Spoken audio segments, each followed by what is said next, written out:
Oke, kita lanjut lagi tentang pengumpulan piutang. Pengumpulan piutang di sini dalam arti bahwa bagaimana kebijakan penagihan ya yang ditentukan oleh perusahaan. Jadi kebijakan penagihan atau pengumpulan piutang ya, itu jadi perusahaan sudah menentukannya. Bagaimana dia menentukan kebijakan untuk melakukan penagihan. Jadi itu adalah usaha suatu perusahaan dari penjualan kredit yang diberikan. Usahanya seperti apa? Ya, jangan ketika sudah memberikan piutang kemudian loss, tidak diperhatikan, tidak ada upaya atau tidak ada kebijakan, tidak ada batas-batas tertentu. Karena dia sudah baik, pelanggan kita sudah baik, oke lah, sudah baik ini nggak usah kita tagih, nanti juga pada waktunya dia bayar. Nggak bisa seperti itu. Jadi perusahaan itu juga harus menentukan bagaimana kebijakan penagihan yang tepat.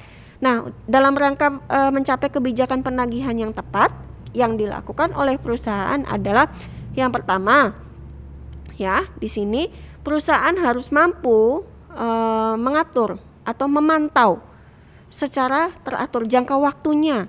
Jadi jangka waktunya berapa lama ketika ditentukan, misalnya 10 hari. Nah 10 hari itu dia udah tahu dong kapan dia melakukan penagihan.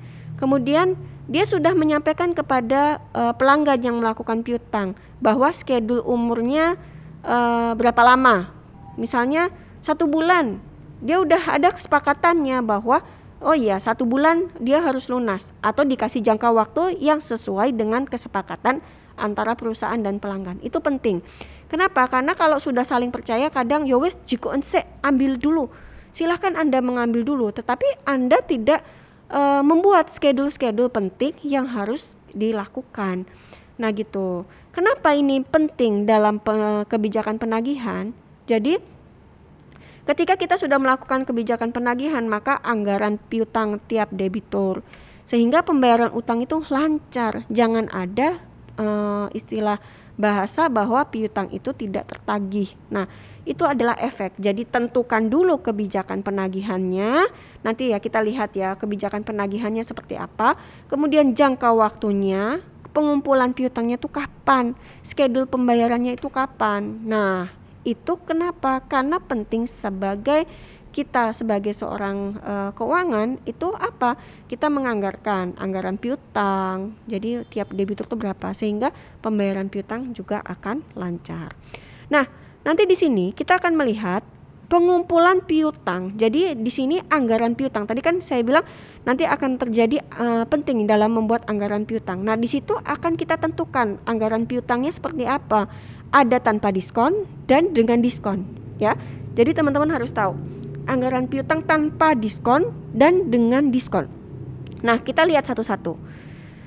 Jadi kalau pengumpulan piutang tanpa diskon, jadi perusahaan itu kan semulanya dia melakukan penjualan secara tunai. Ya, ingat ya, ini adalah tanpa diskon. Awalnya perusahaan melakukan penjualan tunai, dia nggak ada rencana nih bahwa menjual barang itu secara kredit. Tapi sejalannya waktu perusahaan ini atau UMKM ya bisa juga dia merencanakan menawarkan syarat penjualan. Misalnya syarat penjualan itu N/60. Jadi kenapa N/60? Maksudnya apa? Ini contoh ya kalau N/60 ya. Pembeli bisa membayar pembelian pada hari ke-60. Kalau misalnya N/30, jadi pembeli bisa membayar pembelian pada hari ke-60. Ini bisa disebut dengan piutang juga ya. Bisa disebut dengan piutang. Yang awalnya dia bilang saya melakukan penjualan tunai, tetapi ketika ada dia lihat pelanggannya ya, gimana kalau misalnya dikasih jangka waktu. Nah, akhirnya perusahaan membuat suatu kebijakan piutang N/60 misalnya. Jadi pembeli membayar bisa pada hari ke-60, tapi tanpa diskon. Sebenarnya kenapa tujuan perusahaan seperti ini? Dia memberikan jangka waktu ya. Memberikan jangka waktu. Iya, karena di situ tadi dia bisa meningkatkan volume pembelian dari pelanggan. Jadi penjualannya akan meningkat dengan dikasih jangka waktu. Kenapa? Karena pada saat pelanggan membeli barang, kemudian dia melakukan penjualan, akhirnya terjadilah perputaran piutang. Nah, di sini perputaran piutang akan digunakan untuk membayar kembali pada hari yang ditentukan sesuai dengan kesepakatan.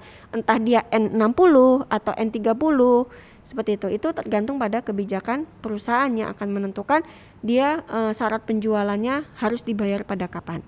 Terus kemudian yang kedua adalah pengumpulan piutang dengan diskon. Tadi ingat ya, tanpa diskon. Kemudian kalau yang kedua, bahwa perusahaan itu memberikan diskon kepada pembeli yang dapat membayar pada periode tertentu. Jadi periodenya itu sudah disepakati lagi. Kalau yang tadi tanpa diskon, N/60 tanpa ada diskon, ya 60 hari misalnya, N30 30 hari. Kalau yang dengan diskon berarti dikasih waktu lagi. Selain N/60 tadi N/30, dikasih waktu lagi dia untuk bisa mendapatkan diskon apabila dengan syaratnya. Jadi syaratnya adalah misalnya 2/10 dan N/30. Nah, ini adalah salah satu contoh. Nah, ketika ada ketentuan 2/10 berarti apa di sini? Pembeli yang melakukan pembayaran maksimal 10 hari setelah pembelian akan diberikan diskon 2%. Nah, di sini ya yang harus kita pahami, 2/10. Nah, ketika dia membayar maksimal ya sebelum 10 hari dia sudah membayar, maka dikasih diskon nih. Oh iya, diskonnya 2%. Gitu. Itu adalah arti dari 2/10-nya ini. Nah, apabila pembeli melewati misalnya hari ke-11 sampai hari ke-30. Kenapa hari ke-30? Karena contohnya N/30. Nah, maka mereka tidak akan mendapatkan diskon. Itu adalah kesepakatan di awal. Gitu. Kemudian yang N/30 itu adalah periode pemberian kredit tersebut maksimal 30 hari setelah pembelian, kayak yang tadi yang saya jelaskan sebelumnya. Jadi, teman-teman di sini sudah bisa membedakan bagaimana kalau ada diskon dan tanpa diskon. Jadi, kalau misalnya perusahaan memberikan diskon, pasti ada ketentuannya lagi.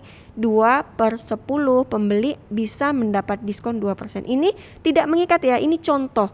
Bisa juga misalnya 5/20 misalnya kayak gitu. Jadi kan kalau 5/20 berarti apa? Diskonnya 5% apabila dia bisa membayar maksimal ya, maksimal 20 hari setelah pembelian ya.